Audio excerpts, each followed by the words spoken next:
Polémique entre le comédien Hans Luzolo et la comédienne Mama Kalunga. Bana Congo, na moni yango na réseaux sociaux et toki kotoka. Tokeba na les petits renards. Bienvenue na biso na diaspora. Biso na diaspora, tosolo la bosolo lelo, lodi soki to bongoni, Congo na biseko bongao. Congo na biseko bongao. Nazana elikia ke Congo na biso ekobonga me ezaiko le kananzela ya changement de mentalité ya yonangai ba congolais ya diaspora. Biso na diaspora ezali podcast esalamina ndeko na bino Jean Dinsil kobuta Bongo Canada. Awa nazali komema contribution na ngai pona Congo na biso alobi secteur na ngai ezali secteur ya changement ya mentalité. Nde mo esika oyo ngai na memi libanga nanga poto kwa ko construire mboka oyo. Soki ezali mbano liboso ya koyoka ngai ndeko nazana elikia ke na sima koyoka okozwa mwa eloko oyo ekosunga yo pe na sengi na yo okozala agent qui contribue na développement. Développement ezali mutamto amema. Alors lokola okoyoka ngalelo soki omoni ezana contenu ezali malamu sunga bongo na ko transférer message oyo na batu mususu simplement en cliquant partager. Topé en apportant commentaire na yo. Oyebi soki makambo malamu zalika kosuka makambo lobe ezana vraiment ezana nzela ezana raison et suki wana e koyebana kana ngoti. Comment voulez-vous que pasteur alongoli mwasi ya batu zemi na mboka musika na kata Congo babengi yango iseme oseyo kamboka na iseme eza musika na kata Congo me ngai na kata Rockland na Canada na zu information e komeninga ndengeni ezali mutu liboso tanga yoki yango apesi mutami bale amemi ya mutami sato ti e ko komepa na ngai soki ya mabe ko tambola boye batasa ko chalo bo po tambola ndeko kozala te o ko kata chaîne ya ko tambusa sango ya malamu après avoir écouté mai na ko partager awa. Bongo pona yo mutu ozali kolanda ngai abonné na lobi merci mingi parce que abonnement na le fait de savoir que o s'abonner et pesinga courage robazana za atala mutu moko ozali koyoka likambu oyo tikana bimisa. Alors nazo bimisa ngo pepo na yo soki sepelisio et bénir yo zala agent ya développement ya changement ya mentalité tindika ngo pelisusu et pa ya batu mususu. Naningito so likambu ya bandeko yo Hans Luzolo pe Mama Kalunga bazali bon ba comédien ya malamu na kati ya République démocratique du Congo bato ba sepelisa biso polémique et toki kotoka na ba réseaux sociaux ndeko ngai na ye te pona cha mungwa likola polémique d'abord polémique sepelisa ngai te na lingara yango te naza anti polémique kasi na ye awa pona kabola moi mateya tope ba leçon onga na retirer na likambu oyo na tangi ba commentaire na yoki ba vidéo na tena kati na moni moi ba renard les petits renards ndenge globami bogo na biblia les petits renards qui ravagent les vignes. Polémique oyo tope ba polémique en général na kati ya communauté na biso soki tozo sakana nango bandeko ezali des petits renards qui ravagent les vignes. Ezali ba petit renard oyo ko bebisela biso mboka. Na maina linko partager awa nangi d'abord na tia contexte ne lobaka na français. Na kateli solo oyo ndeko Hans na Mama Kalunga mateo nga na tiré na partager na tia na contexte. Contexte ezali situation oyo mboka na biso la chère patrie Congo azali. Selon nga, le Congo est une petite nation, une jeune nation petite en termes ya mwana muke leki par rapport à la nation mususu. Donc une jeune nation qui se cherche encore, qui cherche à prendre sa place na kata mukili oyo. Tozali kobate ezali nation moko e vandi mingi na maboko ya batu mususu. Mais biso ba congolais tozali tolingi mboka na biso e vanda na biso moko. Donc on se cherche. Alors, on a un contexte où il y a un pays qui se cherche, qui cherche à prendre sa place, à se bâtir. Les petits renards on a nommé Awa ne sont pas des petits renards à négliger. Ils rendent de mauvais service par rapport à atteinte, il y a rêve, il y a bâtir notre nation. Il y a liboso, renard à liboso, cette mentalité ya polémique parce que ezali comme ma division. Or toza na besoin ya port ya mutu nyonso azala mukuse, azala mulai, azala munene, azala muke, moko na talent na ye aussi minime, aussi insignifiant peut-il être ces petits talents pour te bâtir notre Congo. Toza na besoin ya talent wana ya mwana nyonso ya Congo. Donc ce qui tozali ko favoriser mentalité ya polémique, nous rendons mauvais service parce que toza komi boma, tozali komi panza. Yango esali que mentalité wana ya comment dirais-je, ya polémique et tout ça là que division eza kolongola biso de deux camps. Courage de reconnaître dans l'autre une force qui peut servir. Komona na kati ya moninga mususu makoki oyo tokoki ko utiliser pona mboka na biso. Toke bana renard ya polémique. Ezali ko ravager baspect ebele ya vie ya congolais. Bandeko, na mona oyo ti na kati ya l'église. Au lieu de valoriser la division, to valoriser l'unité. Toza nango besoin pour te bâtir nation na biso. Renard ya mibale oyo ezali conséquence ya polémique, ya mentalité ya polémique. C'est que ezomema biso tozo développer na kati na biso esprit ya dénigrement. Au lieu de développer esprit ya célébration, esprit ya appréciation. Yango mona ke congolais yo lekinga na nini, yo lekinga na nini, yo lekinga na nini, yo lekinga na nini. C'est ça qui s'installe na kati na biso. To développer mentalité ya dénigrement okoki ko apprécier te que muninge loko lu bien eza na nzela, muninge loko asala eza na nzela. Yango boso yoka okoki ba artiste congolais ba ko poser question sur nani wa apprécier musala na ye, c'est une question balingaka te parce qu'il faut pas na reconnaître que okuna za na boui. Mais en faisant cela nous tuons parce que tout ça qu'on s'est privé nos propres talents. Tout ce qui est dans un Congolais appartient d'abord et avant tout aux Congolais. Naza na voix kitoko na biko yemba en tant que Congolais eza d'abord voix pour na ba Congolais. Naza mécanicien na biko réparer ba mituka eza d'abord pour na ba Congolais. Donc tant que tozali kotika esprit ya polémique ba nokota kat na biso eza ko développer na kat na biso pe mentalité ya dénigrement, mentalité ya ko nier force à moninga. Lorsqu'on se prive de cette force, biso moko kaka, toza ko se rendre mauvais service. Vous imaginez ça un Ivoirien là, azoba na réseaux sociaux, abi bino ba congolais kuna. Artiste te so bolingete, bo pesa biso ye. Biso to yebi valeur ya artiste wana, bo pesa biso ye. Parce que bolingi toujours ba polémique makama mabe koloba et pourtant azana talent boy Ivoirien mtazo féliciter bi ce que bolingi te bo pesa biso ye. Lorsque nous méprisons ba force ya les uns les autres, toza ko se rendre mauvais service biso moko. Na bambulo na vana na Congo na yoka mona mobalo musicien Michael Jackson wana noir américain a kotisa ba million boni na kati ya Amérique. Donc Michael Jackson azalaki avant tout talent na ye ba retomber nango avant tout za pona Amérique, États-Unis, talent est partout azotambola mbongo ezozonge pa na bango ni États-Unis. Un talent qui bénéficie à toute une nation dans tous les aspects. Talent ne boti misala ya ndenge na ndenge ya bango aza américain.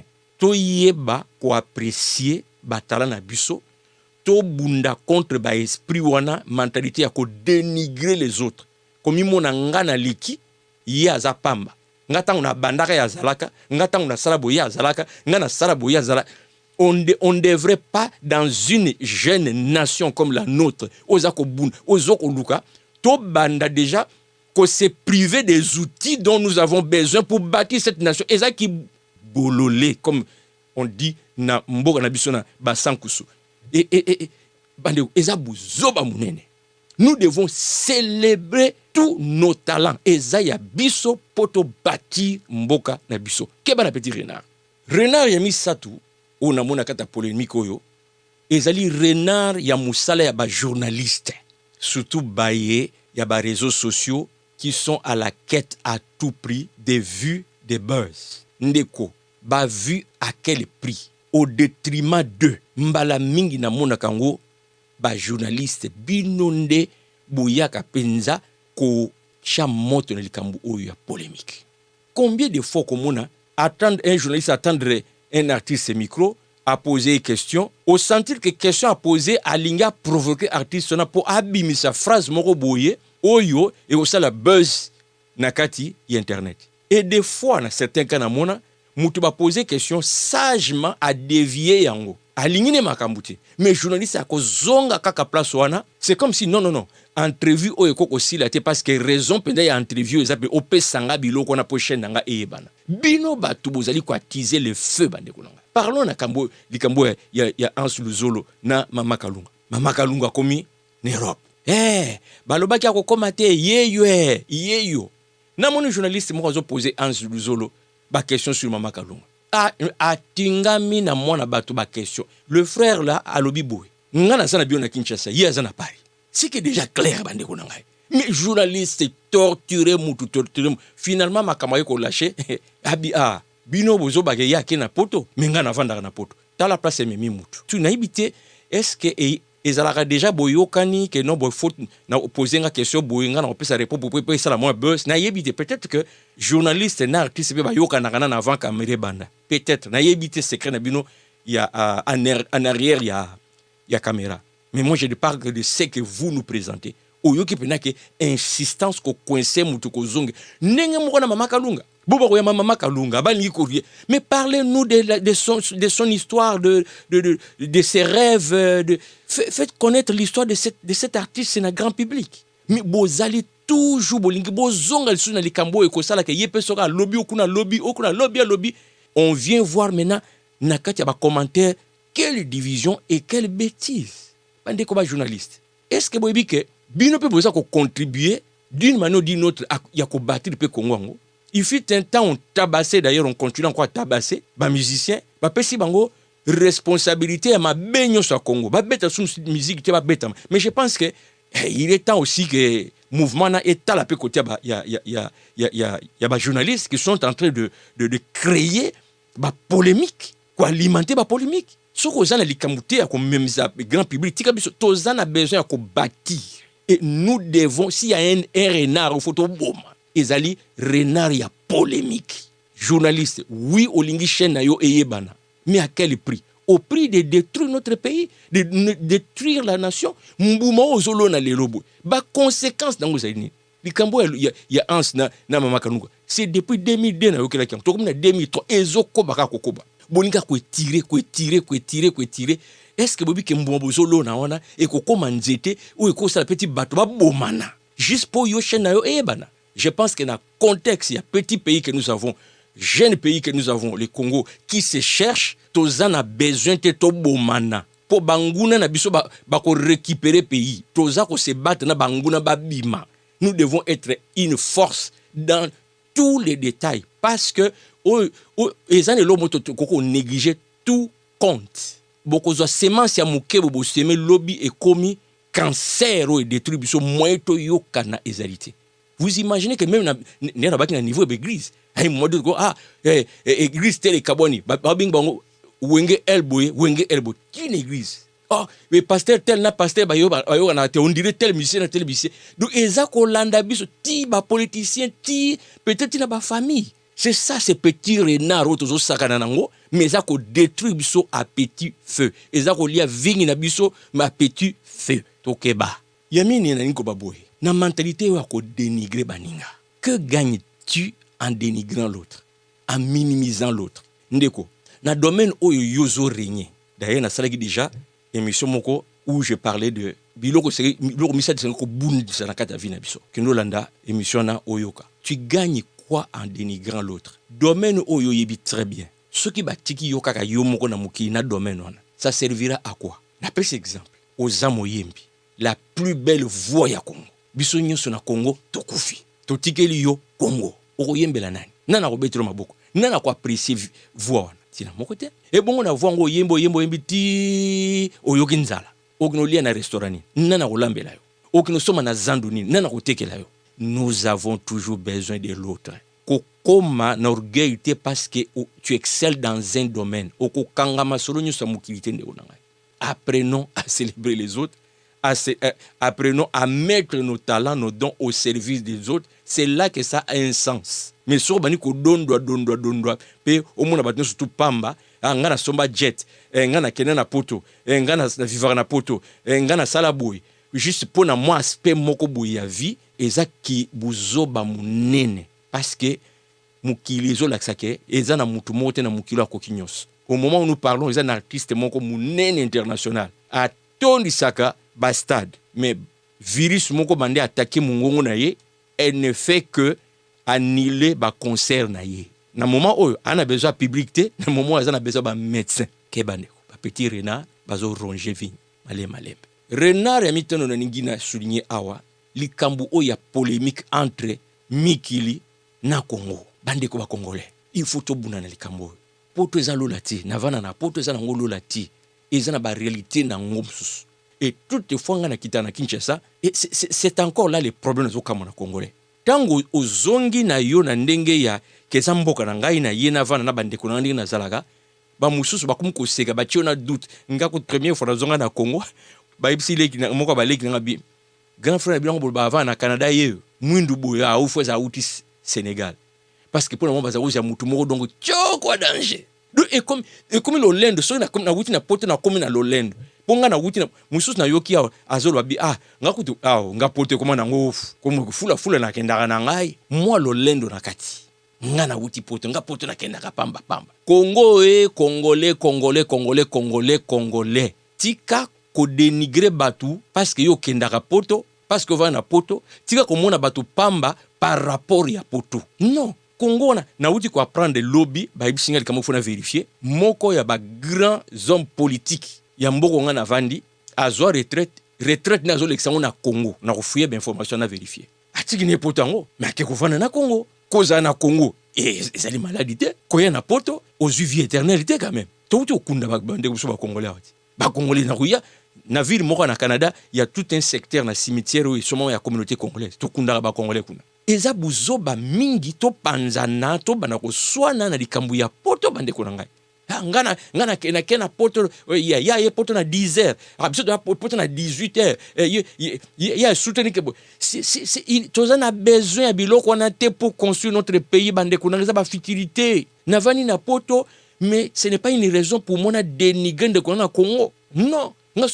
Chaque fois na Congo na c'est bande ko ngai je compatis na paste bon et na zo moi mayelo na zu na poto na kabona bango na bitala mindele bo mindele c'est ezaka mutunde saka voilà pourquoi na zo na changement de mentalité na émission o ya biso na diaspora parce que za nango kaka likambo mutu pour changer makambo zali kama ça na poto te bomona mindele ba vana na Congo na bio kasi minde bava na Congo bana baza pena na posa bazonga na ba France na bango ba Canada na bango ba Australie na bango bani non bazomona qui s'accomplissent là-bas alors na lingi to comprendre bande ko na ke mutu na mutu faut avoir na place à monde kaza ko s'accomplir baza lelo bava na poto baza ko s'accomplir te parce que vraiment ce n'est pas leur place et batu mingi bava na Congo ils se réalisent très bien parce que c'est leur place to comprendre que pour se réaliser dans la vie c'est important au yeba tu es qui tu as quoi et pas une ligne sengé na yo au vanda pour au quoi exploser hein au quoi s'épanouir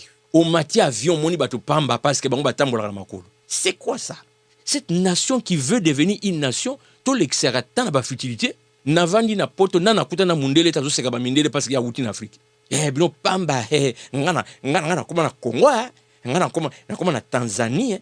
Il n'y a que biso bon moi j'étais en Suisse j'étais à Paris j'ai busoba to reconstruire boite yango juste là que tozo mona force ya mboka na biso te qu'est-ce que nous pouvons faire et devenir aussi une nation qui a un mot à dire sur ka lobi kwamba to pe ba lobi to landa sinote ne ba nation so ça le soko sarali a beti kofi camion to busalinye ba renard oyo na tangi baza ko détruire biso bande ko ngai renard ya suka oyo na mona kata likambo ya polémique oyo eza façon tozali ko utiliser internet na sina sai des émissions là-dessus na kamo na moka ba vidéo ya polémique na moni na niveau ba commentaire plus de 1500 commentaires jusqu'à pour la polémique ndeko tangu ozali ko commenter na biloko lokola oyo mituna nano makambu oyo komi en quoi est-ce que ça peut bénéficier na congolais quel bien ça apporte quel bien. Comment expliquer 1500 personnes? Bazo ça la commentaire na polémique entre deux personnes.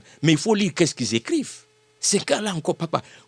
Bongo na yo, internet na yo, ozo futira mbongo. Oza ko utiliser ngo pona ba futilité avant na ban émission na zongi les choses na réseaux sociaux na tala susu. Vidéo monsieur bimi ba polémique. Cette fois-là, j'ai vu il semblerait que Ndeko Hans a regretté ba propos na ye, alingi akuta na mama Kalunga, asenga bolimbi sipeli gambo yesila. Tala e ba kata na ba commentaire. Na bina tanga susu. Na kata ba commentaire na ya mutu so labi te en sona l'écrit mama Kalunga beta e kara ndeko tozuna en commentaire nona beta e kara. Donc ne cherchez pas la paix. Or Congo yebani pays chrétien na ba catholique na ba mpevalongo na ba église de réveil surtout nzambe na biblia azali ko conseiller biso de chercher la paix. Siko yo congolais olobite makamone zate tu bâtis les Congo, est-ce que avant tout ça immeuble minene nous devons justement commencer dans un niveau où nous réconcilier, faire la paix, qu'on reconnaître que ndeko